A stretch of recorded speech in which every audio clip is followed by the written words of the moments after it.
It's Bree, and once again, I'm here to tell you guys my business.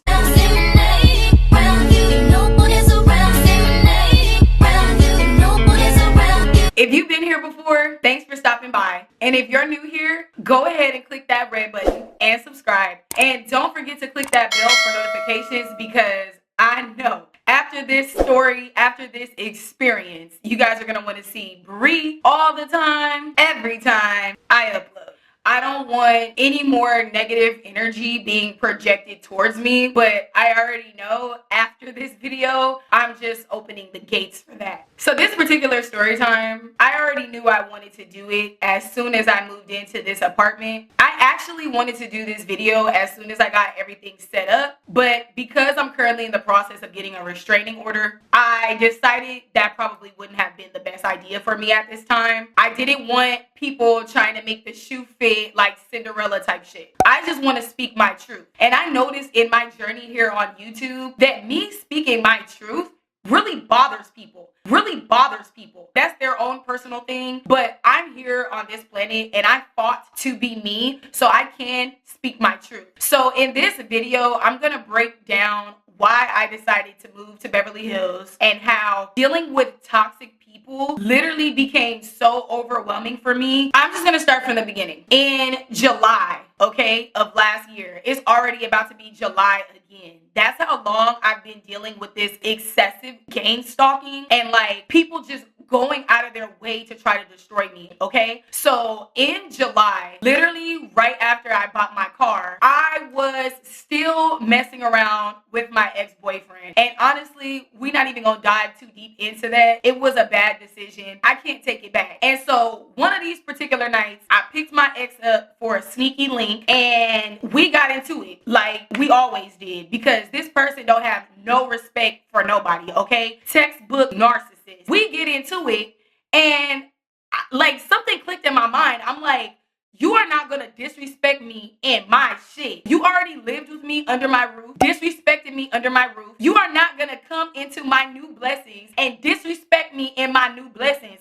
And so I left him over there where Nipsey got shot. I left him over there on Crenshaw and Slauson on the side of the road. I told him to get out of my car and I meant it. Now here's the gag. How is it possible I get into it with my ex, leave him on the side of the road, and then I wake up the next day because my auntie told me that my car got hit. My car got hit so viciously that it was knocked out of its parking space. Girl, we are no idiots over here, What the fuck are the chances of that? What is the coincidence of that? That I leave my mortal enemy on the side of the road because he's too disrespectful, and then I wake up the next day and somebody has hit my car so many times that their front bumper was ripped off. I promise you, they rammed their shit into my car and they didn't even do no damage to it. All they did was move it out of its parking place. My car was such at an angle. My auntie had to ask me, like, were you drunk last night? Like, did you just park your car like this? Like, I would never park my car like that. But the thing that literally started to scare me, how mad are you? How much do you not like me that you would leave your whole front bumper? I have your license plates. I'm just gonna say this right now. I had to move because the people that I'm up against are so stupid. I don't even think that they care about themselves. So if they don't care about themselves, what could they possibly do to me? When I'm standing there and I'm looking at my vehicle, I'm thinking somebody was passionate about this. Like, this was a passionate act of violence against me. Seriously, I hit cars. Y'all know I'm not the best driver. I've come on here and told y'all I'm not the best driver. A bitch got a DUI, but I ain't never ran into something where my whole front bumper come off my car and I don't even think to pick it up. Girl, oh my God, wait till we get into this tea. Because I'm gonna tell you why I think they left their front bumper, and I think it's because somebody came outside like, what the fuck are you doing? But that's a whole nother thing. We're gonna get into that. Of course, I'm not telling my auntie who I was with the night before. So I'm putting two and two together. I didn't even want to file a police report. And when my auntie is like, we need to file a police report, I'm like, nah, I'm good.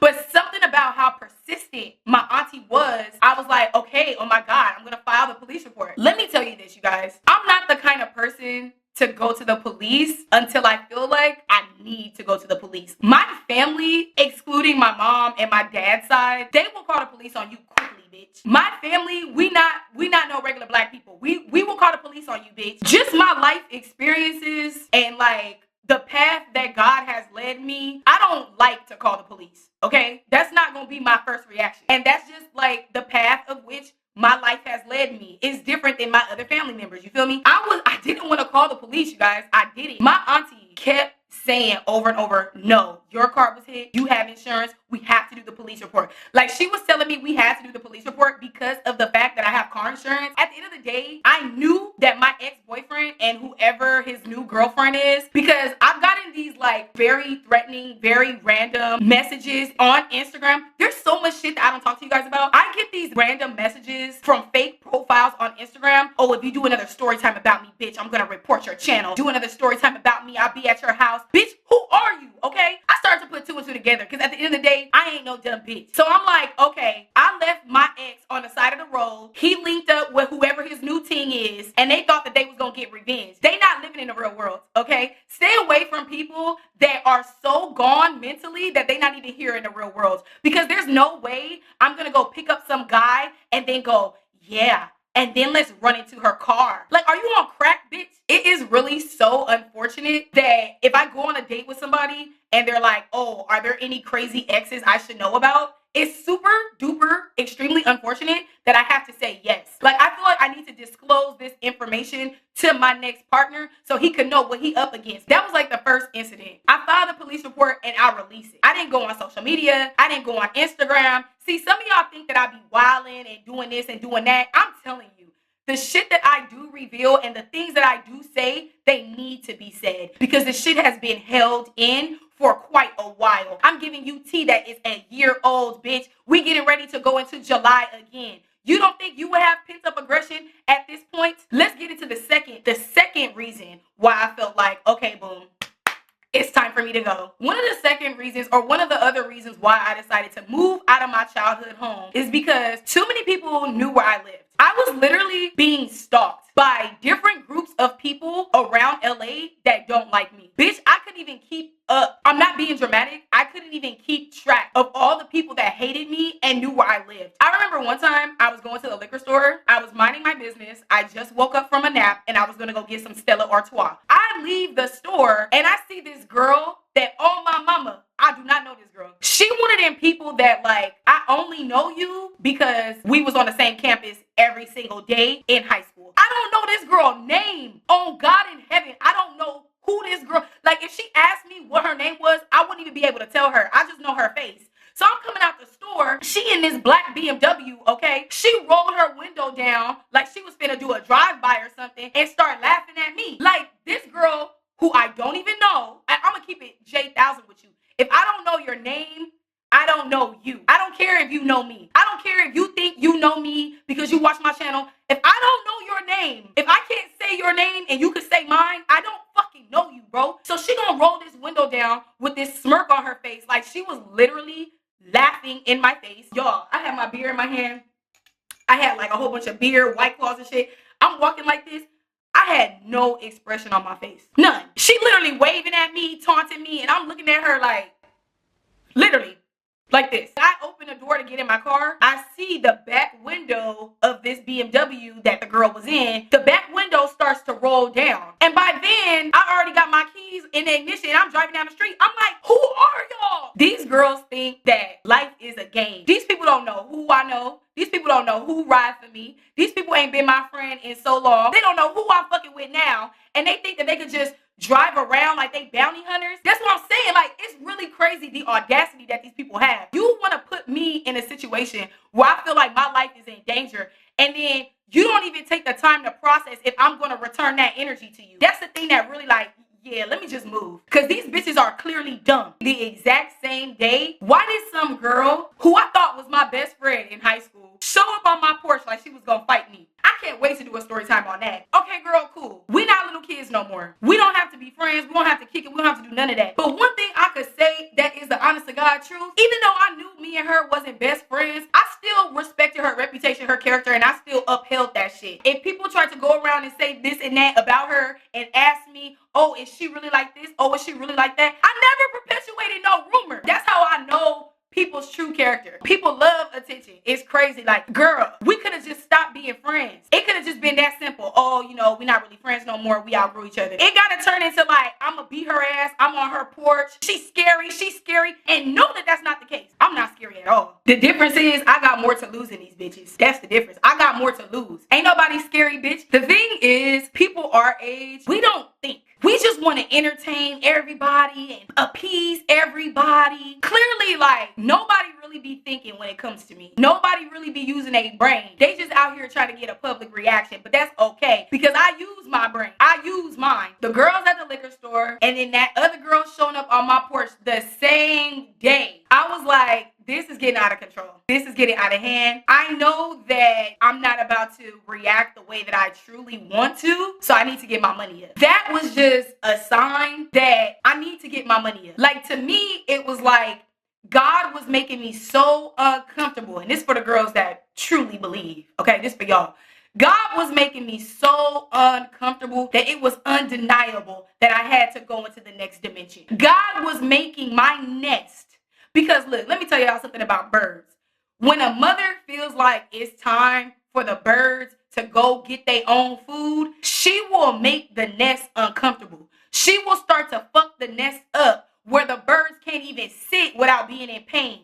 That's what God was doing to me, okay? I came back from the Bay. I was staying with my auntie. I was there for too long. I wasn't doing YouTube. I went and got a job at McDonald's. I was miserable working at McDonald's. I was wasting my time and God's time. And clearly, because I wasn't getting the message, he had to shake some shit up. The third reason, you guys, everything I just told you guys, plus the fact that I was still fighting to get my YouTube channel back where it was, my energy was not where it needed to be. My energy was off. All of this stuff was literally like, I don't want to say I was unraveling, but it was a lot. I feel like that energy transmuted into my home because I was so drained constantly. Like, when I tell you my mind was working all the time like a fucking BMW engine. I was in overdrive. I say this so much, but it's because I really mean it. I wanted to be left alone. And like, living with an older family member, going through something that she literally could not relate to because she's not from the streets. She's never been in a toxic relationship. Like, I was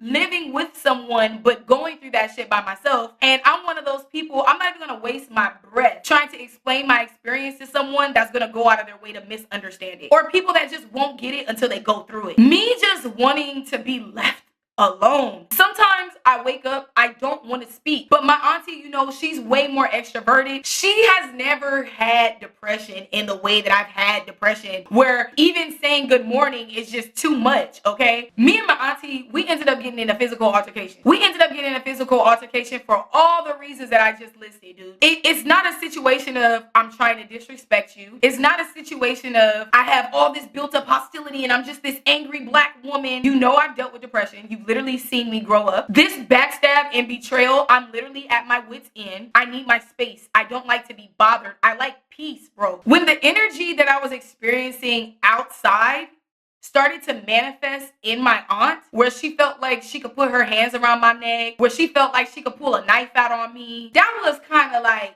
it for me. You know what I'm saying? With everybody. Like, with everybody. I don't even want to talk about me and my auntie getting into it because that's like family business. You know what I'm saying? And on top of that, I've spoken so highly of my auntie to people in real life as well as online. I'm really not trying to get on here and start no shit. But I have to speak my truth and I have to be honest. And I have to say that physical altercation, like really having to fight my auntie, really having to pin her down on the floor to where she couldn't move, that's when I knew I had to get away. The woman that stepped in and played my mom, bro, I'm fighting her. Like, I can't trust nobody. Everybody got an issue with me. If given the opportunity, which the opportunity was given to her, she tried to choke me out. I would never do that to nobody. I don't do things like that to people. And I got tired of being around people that would do shit to me that I would never ever do to them. And then after the fact, I guess I humbled my auntie. Like, I pinned my auntie down like police style. When she got up, she started to say all of this stuff, basically talking about how like she was done with me and I was never gonna be shit. And it's like, family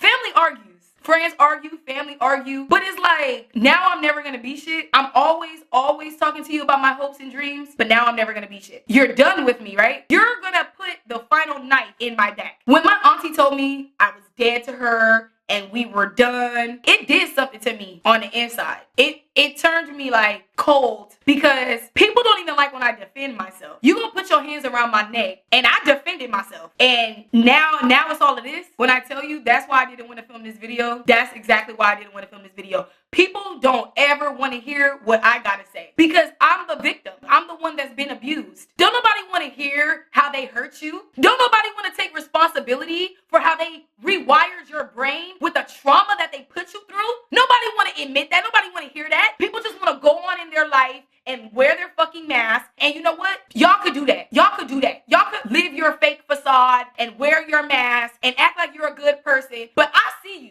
I know you for who you are. After I get into it with my auntie, after we have this like physical fucking altercation, I'm telling you, I got in my bag. Glory be to God, man. I'm not lying to y'all. Like, I got in my bag. It's like something clicked in my mind. Nobody is going to look out for me like how I look out for me. Don't nobody care about my well-being or me as much as I do. And I know I'm not lying, because I've literally had to sleep in a car. And I couldn't ask my grandma, my aunties. I couldn't ask nobody for help. And they're not even dead. That's the gag. Sometimes people be talking to me, oh, I don't have this. Oh, I don't have that. Bitch, I live in the same city as my family, and I can't ask them for shit. I really cannot with people and their fucking excuses. This situation with my auntie, I'm sorry. I was not expecting this story to get me so emotional. This whole story, it lit a fire under my ass. I don't even know how all this money started flowing to me. The money started flowing. Like, I was stacking my paper, baby. I actually was trying to get my own apartment. But because nobody want to sit me down and actually guide me, because nobody in my family, like really think about it. Some of the story times that I've said on here, it's because nobody sat me down and told me this is how guys are. I never had nobody that really cared enough to sit me down and guide me, bro. That's how these stories have come about. That's how I am who I am today, because I had to figure this shit out on my own. So if you got something to say about me, kudos to you. Glory be to God. I hope you stay blessed. You don't know what I had to go through, okay, to get to where I am today. Think about that when you want to talk some shit about me. Think about that. Think about how I probably went through something you couldn't even handle, okay? Jesus. My stupid ass. And I'm gonna admit I'm stupid. This is why I call myself stupid. I was trying to get my own apartment, and it didn't dawn on me all the things that you need to secure your own place, because I've always been a roommate and nobody has sat me down. Like, look, we already talked about this, okay? I didn't have the guidance. I didn't know, okay? So it got to the point, you guys, and I hate to tell my business like this, I got approved for a beautiful apartment, like brick wall. It was my vibe. I wanted it so bad, so bad. It was everything that I was manifesting. It had the natural light. It had the brick wall. It was everything. When he told me that I needed a cosigner, instantly my heart sunk, because I know my family, and I'm not gonna sit up here and just go in on my family, okay? But I am going to be honest in saying I don't like them. I don't like my family. So when this guy tells me that I need a cosigner, and the only family that fucks with me is broke, this whole moving experience, you guys, and everything leading up to why I moved, taught me so much about humanity in like a TikTok second. And I don't want nobody to feel bad for me. Imagine having to learn all these hard-ass life lessons back to back to back. I call my mom because my mom has always been broke. Like, I'm just gonna, like, the last time my mom was really touching money, I was probably a fucking infant or a toddler, bro. I know that my mom know how to scam. My stupid ass called my mom thinking that I would be able to get assistance so I can get approved for this apartment. I opened up to my mom, dog. I opened up to my mother about how my channel is running like a well-oiled machine at this point. And this is the same woman that was like, oh, you ain't making no money off your channel though. And then when I told her how much I make off my channel every month, quiet. I couldn't even get a congratulations. Yeah, I tell my mom about the altercation that I had with my auntie. And quick backstory, my mom and my auntie, they're mortal enemies. I mean, they hate each other with a passion. I wasn't telling my mom what happened between me and my auntie to like add fuel to that fire. I was telling my mom because kind of like how I'm telling you guys. It's not good to just walk around with a whole bunch of built up emotions, bro. You got to get it out. And I notice it's something about Black people where they don't want you to let your feelings out. They don't want you to be human. It's like, oh yeah, well, you went through that. Well, keep it trucking. Like, dude, we're not slaves anymore. I can process my emotions. I can say I'm in pain. Like, what's wrong with y'all? Anyway, I'm opening up to my mom. I'm telling my mom, I already have the money. I don't even need your help. Can you align me with somebody that can give me proof of income? Can you align me with somebody that can get me into this apartment today? My mom redirects me to some tax guy who now has my social security number. Yeah, my mom made me call my grandpa because my mom and my grandpa have the same tax man. And this tax man was supposed to create some documents that he never created, okay? All of my private information. Didn't even get what I was asking for. So that's a red flag. You guys, I wanted to get approved that day. This is what I get for dealing with broke ass Black people. Why did I think that I could call my broke ass family members and they would move as swiftly as somebody who got generational wealth, as somebody who went to a 4-year university? That's why we're fucked up. We don't know a lot of people that went to a 4-year university. We don't know a lot of people that have had money for generations. We be the first ones trying to make money. And look how they treat us, bro. Look how they do you. When you Black and you trying to really make something, watch how everybody turn against you. Watch. Watch how the same people you trying to help are going to try to destroy you, bro. It got to the point where 2 days went by. I'm finna lose this apartment. I'm finna have to start this whole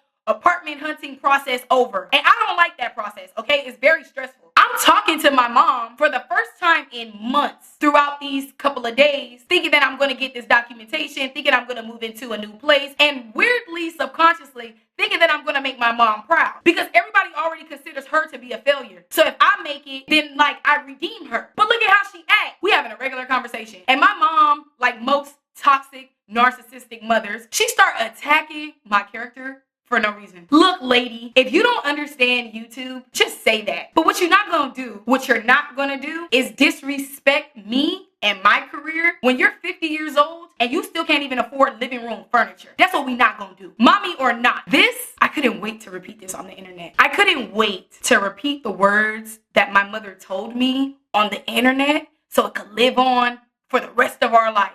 My mother called me a $2 hoe and a crackhead. When I was homeless, you guys, when I was sleeping in a car, I walked 2 hours in 96-degree weather. I don't think anybody would forget how hot it was that day. To my mom's house. She wouldn't even let me inside. My car broke down. I had to leave my car on the side of the street. And you know what my mom told me? Exactly what she called me. When I needed her to be a mother, and she was never a mother to me, she told me to sell my body, bro. And then she could turn around when I'm finally on my feet and call me a $2 hoe, which I've never been, and a drug addict. My own family treat me like a bitch off the street. That's why I moved. That was it. I cut off all the tea and all the gossip about me, and I went and got my money. That's how you deal with negative people. You isolate them from your empire, and you continue to build brick by brick. Anybody that don't believe in you, cut them off. Anybody that don't see your vision, remove them. Anybody that tells you that you can't achieve something, let their ass go. My whole life, my mommy told me when I wanted to be a singer, I couldn't be a singer. My mother never approved of any dream I ever had. My auntie always manipulated me with material shit. And then when I actually needed her help, she wouldn't help me out financially because I wouldn't kiss her ass. Friends who I've showed unconditional love and never judged, who I heard rumors about too, and never perpetuated or never added fuel to the fire. You know why I moved? Because I got tired of people doing me dirty, bro. I got tired of people thinking that it was cool to fuck me over. I got tired of people thinking that I was some dirty, disposable, insignificant human being. I'm somebody, and I'm not just somebody. I am a beacon of light. I am highly intelligent, and I know how to get money. Like, for real. I say all of that to say, because telling y'all this story broke my heart. The way people have done me, I will never be the same again. I can't even look at the world the same. I can't look at people the same. I'm really fucking woke now. Because if my own mama would disrespect me like that, you think I'm gonna take that shit from you? You really think that? If I go toe to toe with my mama, you think I'm not gonna go toe to toe with you? And if my own auntie will try to choke me and think that she could fight me, if my ex-best friend could show up on my porch like she finna do something, what is up with all of y'all thinking that you could whoop me. What is up with y'all? Anyways, look, I decided to move because this whole cycle of me being the butt of the joke, that shit is over. Thinking you could gossip about me, thinking that you know my business, that shit is over. Nobody will know me. I will be on my Beyonce shit. You know why? Every single one of y'all have shown me you don't deserve to know me. You don't deserve to go where I'm going. And I will do everything in my power to make sure you don't get to come. Because you know what? You didn't even believe in me. I decided to move because I want to be the best version of myself. And to be the best version of yourself, you have to give up something. You have to remove every single person that is blocking your blessing, even if it hurts you. And you don't think it hurt me? You don't think it hurt me that my auntie looked at me in the face and told me I was dead to her? And she knew that I was going through a dark time in my life. And you wait until somebody is at their lowest to cast them to the side? Baby, that says so much about you. That actually tell me everything about you that I need to know. I moved because everybody that I left behind, they're gonna stay there forever. They never have to worry about me again. Because I was in their life long enough for them to show me that I didn't matter at all. So may God be with them, and I really do. I don't wish no bad on them, like real shit. It's not good for people not to have their needs met, especially not their basic needs. And I'm speaking from experience, because when my basic needs weren't met, I was putting myself in dangerous situations. Even though these same people prey on my downfall religiously, I'm not finna come on YouTube and say, oh yeah, I can't wait to see you broke ass bitches. Y'all never gonna be shit. Because you already know that. You already know where your life is headed. I don't need to rub it in. With that being said, if you guys like this video and if you're going through something similar, go ahead and turn that thumbs up. Blue. Support your girl. Get those fingers moving in the comments below. Let me know how you feel about this. Let me know if you guys have been through something similar, because that's really what I want to hear. Have you guys been through something similar? It really touched me when y'all reach out to me and y'all let me know that I'm not alone, and y'all make me feel like everything that I'm going through is for a reason, because I get to service you guys. You get what I'm saying? I get to bring love to y'all because we on the same wave, you know? We family. I really, really, really appreciate y'all, and I really, really do love y'all. And my YouTube channel has really done a lot for me. So at the end of this video, I want to thank y'all for helping me and believing in me and supporting me, because I've never had that in my life. So real shit, thank you for real. Okay? I'll see y'all in the next video.